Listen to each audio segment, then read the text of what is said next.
I am really looking forward for this. See this beautiful tomato. Yung parang may bluish or purplish color siya sa shoulder niya. And then this tomato, it's so big. Parang pareho na siya kalaki ng apple. Ganun siya kalaki or even bigger. Beans natin, we're still having, not yet ready. I will wait for a few more days. Now mag-harvest kami ng aming strawberry. So ate will help me harvest the strawberry. Berries. Isn't it gorgeous? Strawberries everywhere. Hold the fruit. Yep. And then snip it. Lovely. Okay, I'll try. Careful to cut only the stem, huh? Oh, This one too? yep. Good. And so hold it. Yep. Careful. Good. So big. Okay, got it in there. Planter. Perfect. Yes. Yes. Perfect.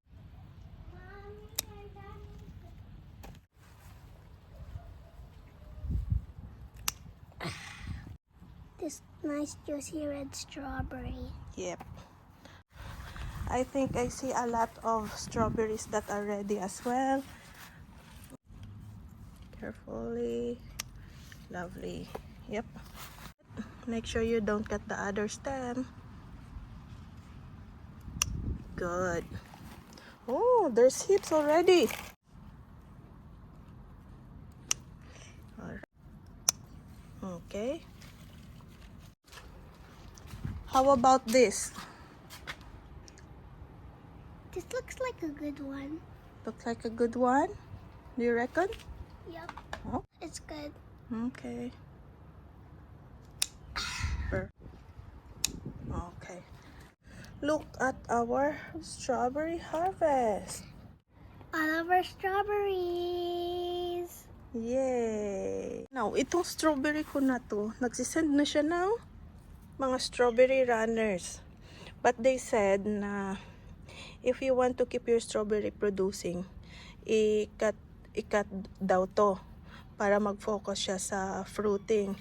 But for me, I let them send off runners and then inaano ko sila, nilalagay ko sila sa pot para tumubo, and then next season mas dadami pa to yung strawberry ko. And the thing that I'm excited about sa garden ko, this season, this year, I was successful with my okra, my ladyfinger. So actually yung okra talaga, they like the warm climate.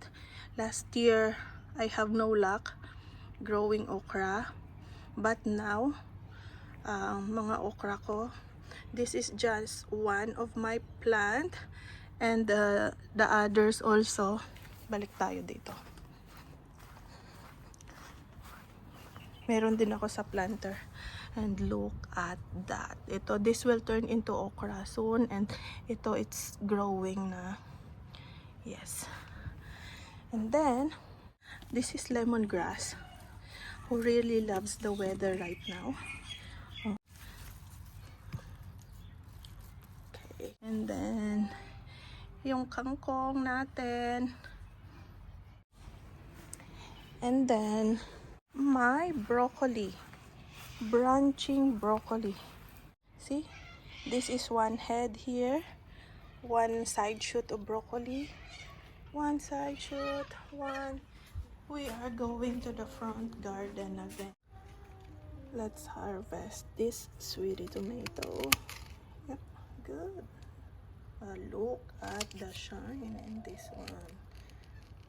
Grape tomato na sobrang hinog na and ready for harvesting. Look at this, malalaki.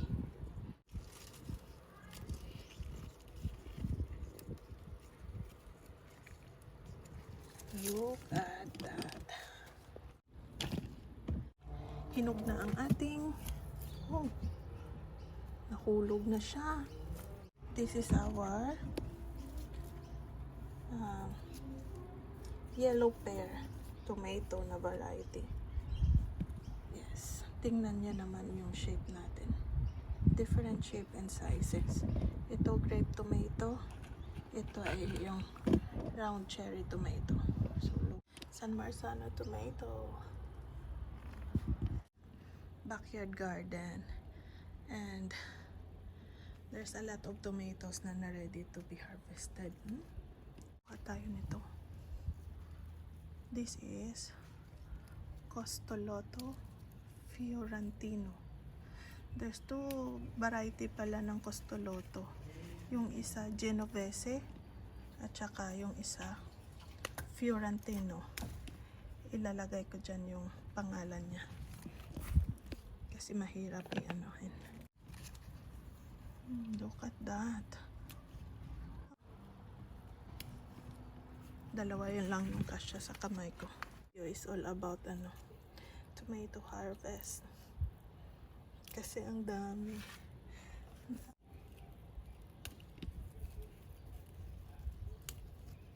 Nag-start na hinog ang atin. Mga big tomatoes. At pala inuna ko sila na smush na yung aking other cherry tomato. Sorry. Ito pa.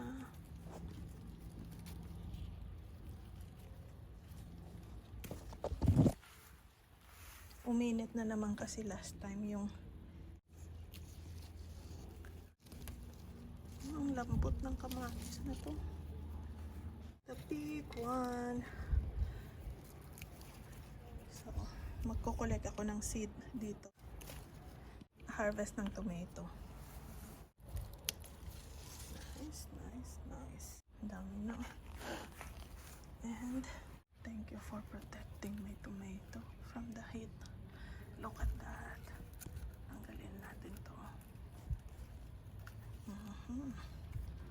Very big. Parang natamaan siya ng sobrang init. This is grape tomato na yellow color. This. Uminit na naman kasi. Umabot na naman tayo ng 31 degrees nung mga weekend. Kaya ito mabilis na naman yung pagkahinog. Every 2 or 3 days nag-harvest ng tomato. Ito din. Ito ay ang sweetie tomato natin. Look at that. Sobrang ripe na din. Mabilis na mahinog. Pero gusto ko yung mga ganitong kulay lang siya. Medyo crunchy pa. Or ito, yung parang firm pa siya. Lagay natin tong ating dito. Orange na din. So, pamimigay ko naman to yung iba. Kasi syempre, hindi din namin nauubos to. Okay lang panglagay sa salad. Pero kaming dalawa lang kasi kumakain ng asawa ko, yung mga bata. Hindi naman masyado kumakain ng kamatis. There you go. Marami pang susunod na mga bunga. Pero parang pale pa siya. Well, anyway, para may time pa siya mag-ripen sa loob. Yep. Meron pa tayo dito. Ito ay volunteer tomato. Tingnan mo naman, halos dito lang siya sa semento tumubo. Pero maganda pa din tubo niya. Kaya nag-keep ako ng seed nito. Kasi parang, kasi nagagandahan ako sa variety ng kamatis na to.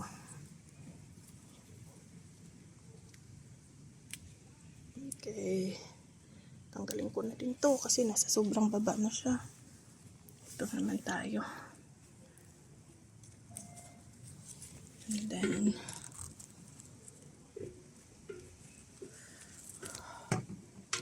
ito. Yes. Dami na, diba? Dami na. Ready na to. Hindi. Red na red. Parang overripe na yata to. Nakaraan lang kami nag-harvest dito eh. Meron pa ulit. Meron na naman. So, meron.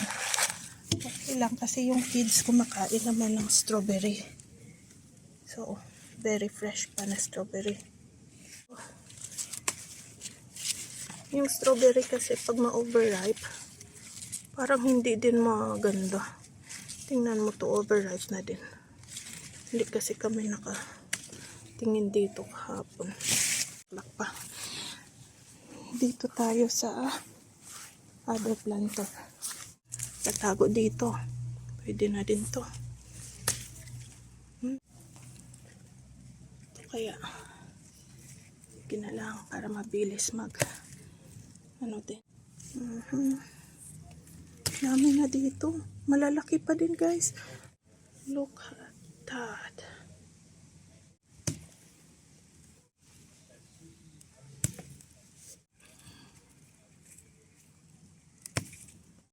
Yung strawberry ay mamunga ulit.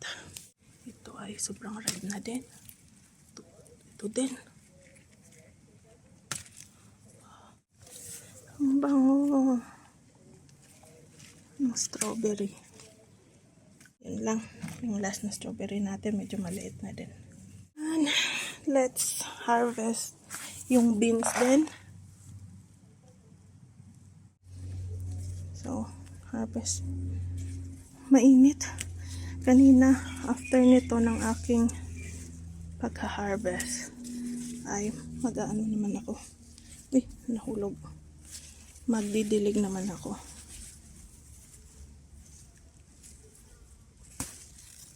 Yun. Ito pa oh. Tapos, sa kabilang garden bed ko, meron din ulit.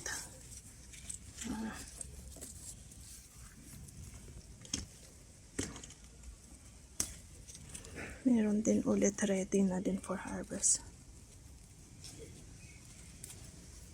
Yup. Meron pa dito. Yung garden, yung ano na to is yung yellow color siya na beans. So, ay na. Oh, meron pang nakatago. Next. Next. Same variety din to ng beans. Look at that.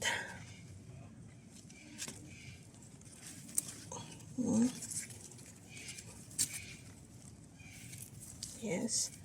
Dito sa loob. Maganda to yung tubo at bunga dito sa loob. Dito pala sa area na to.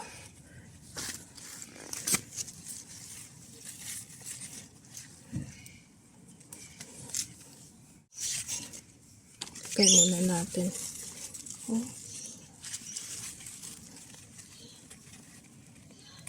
Okay. Tutin.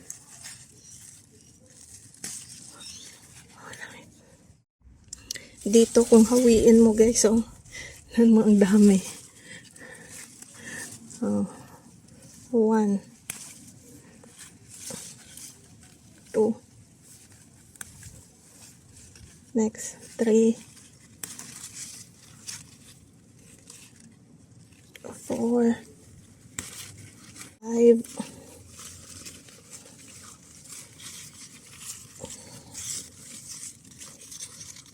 6 7 8 9. Oh, ating harvest. Pwede na to. Kinikip ko lang siya sa fridge. And then, pag mayroon na namang harvest, doon ko na iluluto. Pero this one, actually not bad. Pwede na to, isang kainan, saute mo lang siya. Alright. So, ang ating, broccoli, marami na namang side shoots. Ito, lumalaki na. So, it's time to harvest ulit ng ating broccoli. Let's harvest this. Up to, kahit dito. Yep. Para tumubo na naman ulit yung ano. Oh, nice. So, crispy yung ano niya. Okay. Side shoot din. Pwede na to pang sahog din sa beef and broccoli, di ba? Yung top lang yung inaano ko kasi yung gilid na to, gilid niya na ganyan sa gilid, tutubo din yan. Ito nag-flower na nga dahil sa init na ano namin last 2 days. So, tanggalin ko pa din ito. Uy, medyo matigas lang siya. So, ito lang yung anuhin natin. Yung flower. Okay. Tigas ng konti. Pero, this one should be good. Wow. Perfect. Hindi kasi ako nagdala ng knife eh. Ng scissors. Alright.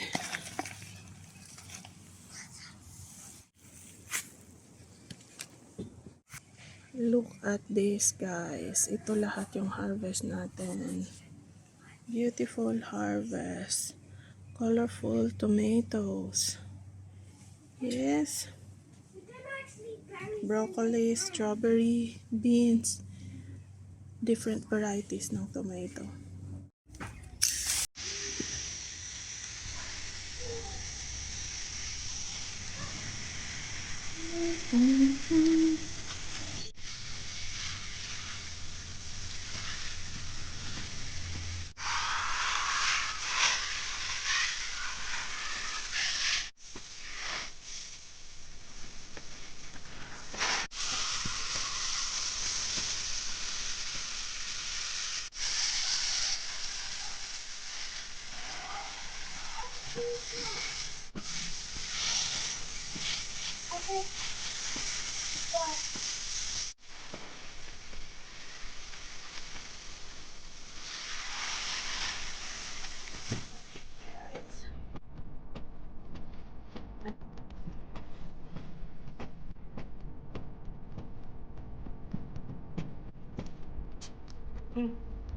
Tara. From the garden.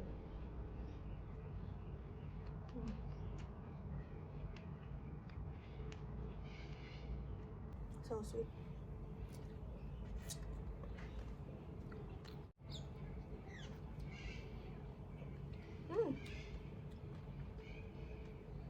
That one is so sweet.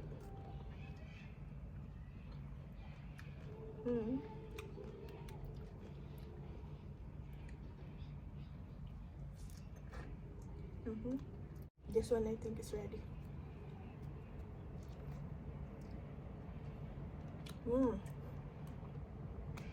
Dami. Tamis ng mga strawberry. Ubos na. After 2 days na naman to ulit. Look at this. Something has been munching on with my tomatoes. I thought wala nang kumakain ng tomatoes ko. And then I found out empty na yung ibang empty na. Parang naalala ko marami pang tomatoes dyan. So, may kumakain pala. That's why binabalot ko sila ulit.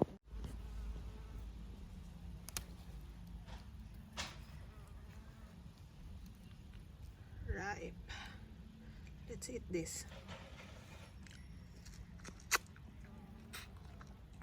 Tamis. One more. Not so ripe. Ito. Good na to. Eat it. Mm. Perfect. Still orange. Still a little bit light. Sa bottom. This one is good. Oh no. Okay. Kala ko na ano ko. Ang ingay ng kapitbahay. Nag-i-snack ako ng strawberry pro. That one is perfect. Maliit lang siya pero matamis.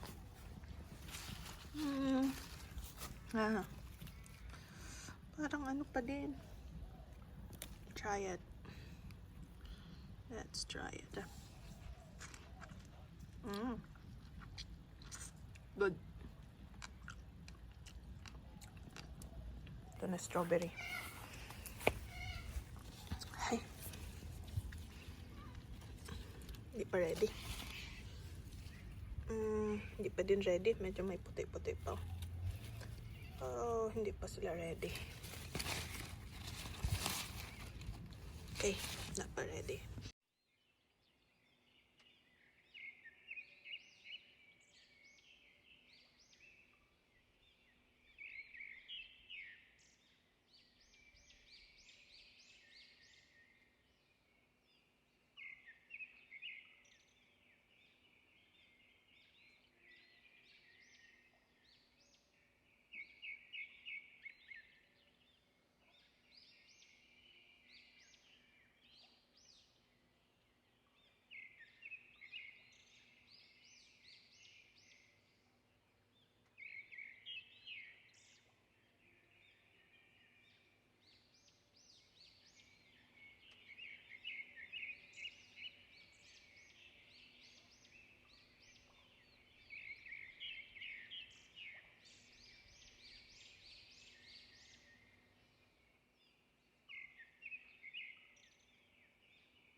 At my sunflower. My smiley sunflower. Hey, so cute.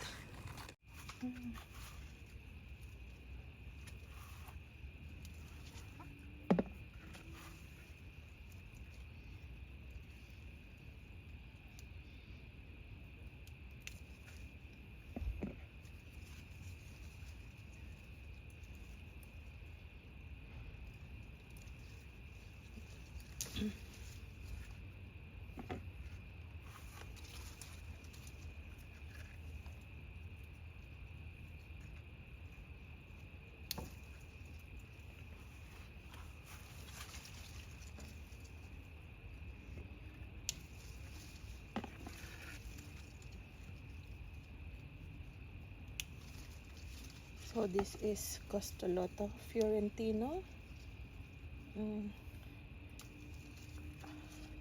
Ang cute ng mga shape niya. Kunin ko na lang to kahit ganito ang kulay kasi medyo soft yung flesh. So doon ko na lang ipa-ripe din sa loob. This one can wait.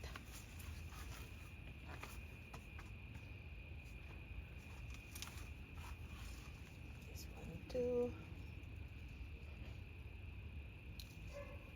Alright. Like that.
First, we'll get this big tomato.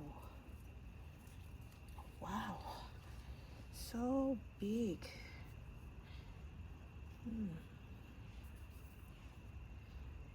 My goodness, parang kasing laki lang ng fist ko. Like an apple. It's really in a difficult location. Oh, please. Oh, yes. Oh, yes. That's the snap. Look at that. And then, look. Diyan siya.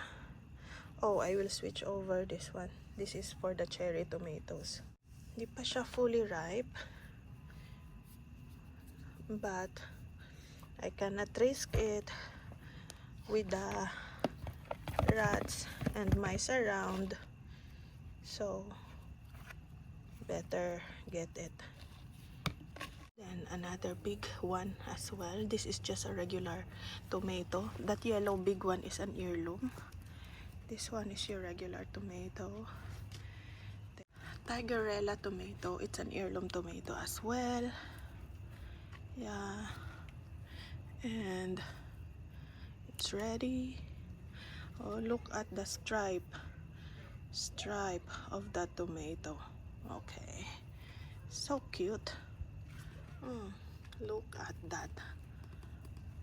Cute color.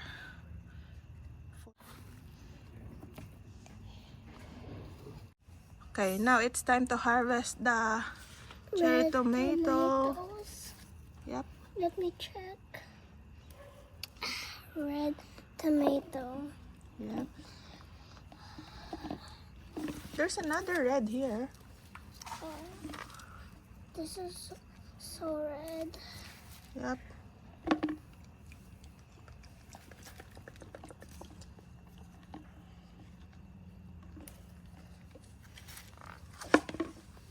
Wait, these two doesn't have these. This one is a bit Yes. orange, don't you think?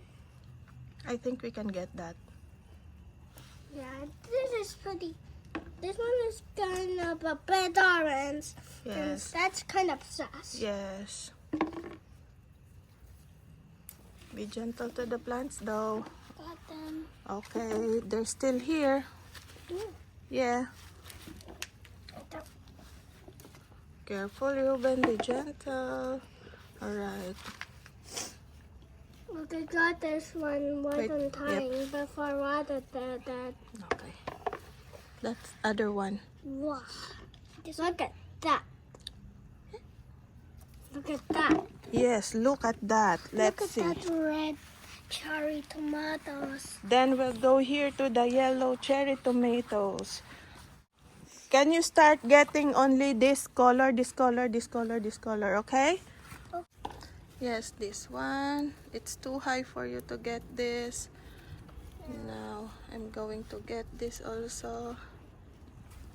Wow. Look Wow, look at that. at that. Wow. Wow. Look. This one even has some mixed up color. Yeah.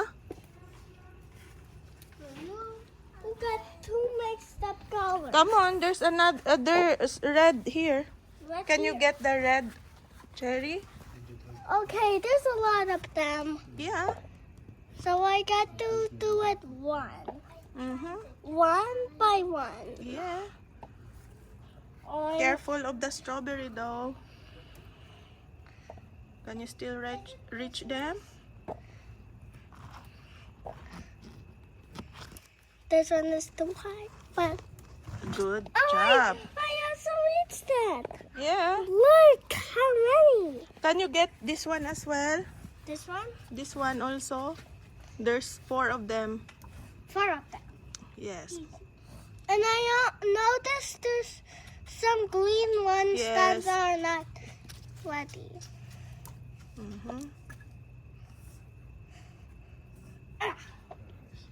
Wait, but I didn't. I'll get really- this one.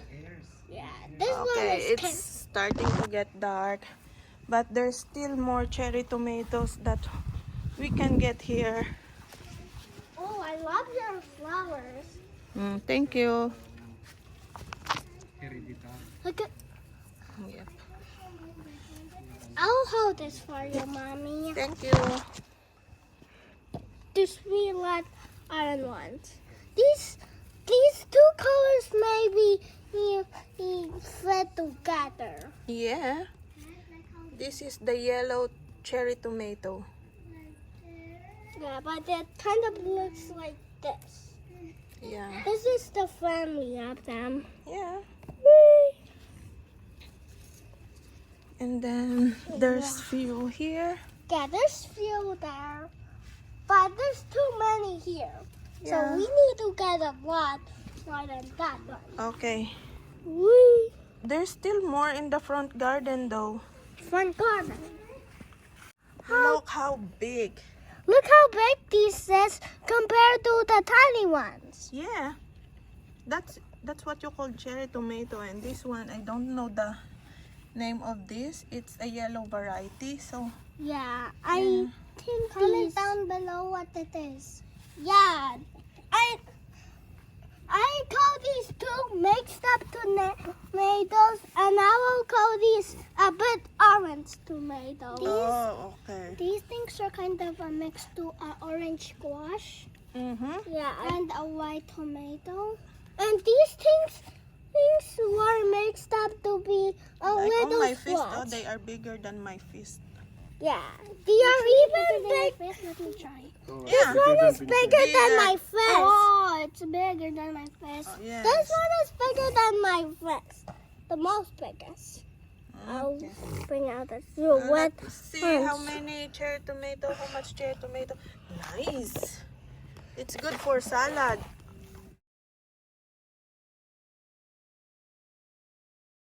Harvest tayo ulit ng tomatoes. So, tanggalin ko na lahat ng yellowish color. And then, keep inside the house so that hindi na siya makain ng rats. Kasi the more you keep them outside, the more they attract the rats. Then, the more I don't get a harvest. So, this is what we're going to do.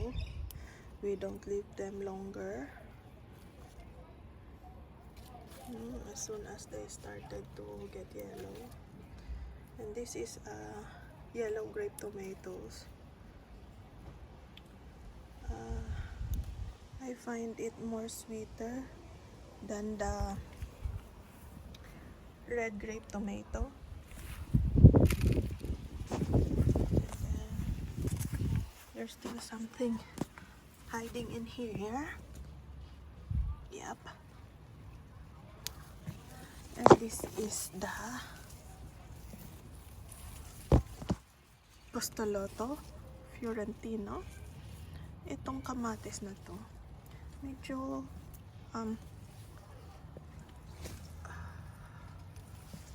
malambot yung ano niya, fruit niya.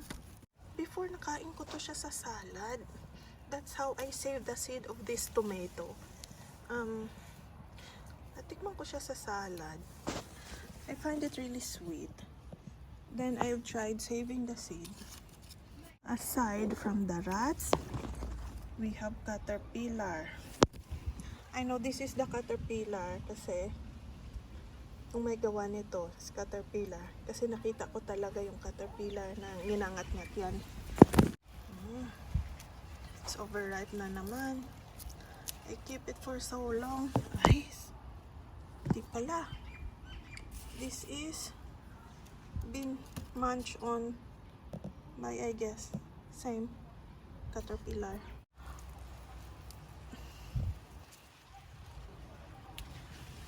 The other day, there's still more of this tomato.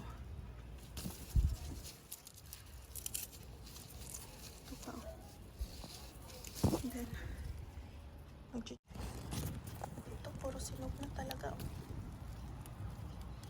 Madali na siyang nakukuha. Meron pa dito.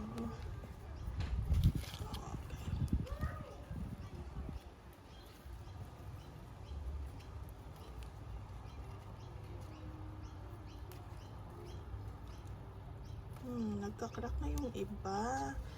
Pag sobrang ito yung kamatis na to, pag sobrang hinog na, nagka-crack na siya. Sa kabila.